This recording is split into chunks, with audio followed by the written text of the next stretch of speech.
Ya, jadi ada beberapa tips yang bisa kita gunakan untuk melatih skill-skill bahasa Inggris kita yang itu bisa bermanfaat untuk meningkatkan pada sisi membaca, menulis, berbicara dan mendengarkan ya. Terutama ialah jika skill untuk membaca, maka kita harus membaca dengan seksama, dengan detail dan memerhatikan kata-kata yang tidak kita pahami. Kita pahami per kata, lalu kita terjemahkan dan kita pahami per kalimat ya. Kita cari main ide atau gagasan utamanya gitu. Sering latihan, semakin banyak kosakata yang kita kuasai, maka bisa membuat kita semakin banyak, semakin paham teks dalam bahasa Inggris. Yang kedua, untuk skill mendengarkan atau listening, kita bisa latih dengan mendengarkan ya. Lalu kita pahami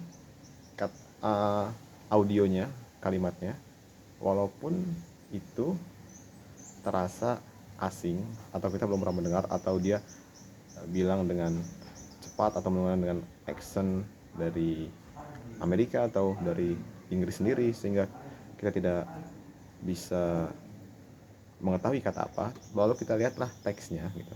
Kita sering lihat teks, lalu kita dengarkan teks, sehingga kita mengetahui kata apa yang diucapkan. Jika ketemu kata ini, kita bisa semakin paham dan juga belajar dengan para guru-guru kita. Lalu yang ketiga, untuk melatih skill menulis ialah ya tentunya dengan sering menulis.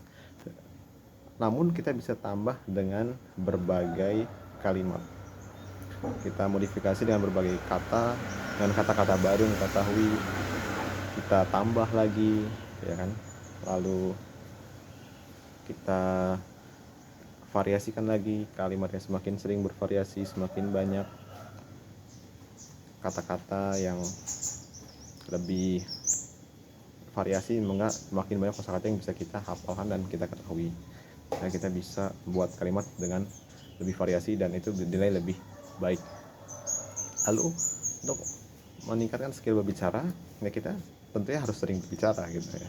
Kita berbicara depan umum ya kan.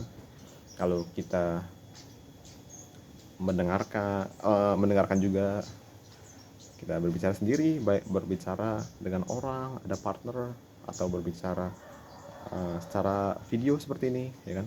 Kita latih sedikit-sedikit, kita variasikan juga kata-katanya, kita lancarkan, kita sering latihan bicara sendiri, nggak bicara bersama-sama, kita ulang lagi ya kan. Kita variasikan dengan adanya keterangan waktu, keterangan tempat, ada ekspresi dan lain sebagainya, sehingga kita harapkan skill kita semakin bertambah dan juga kita bisa semakin lancar gitu kan, semakin paham.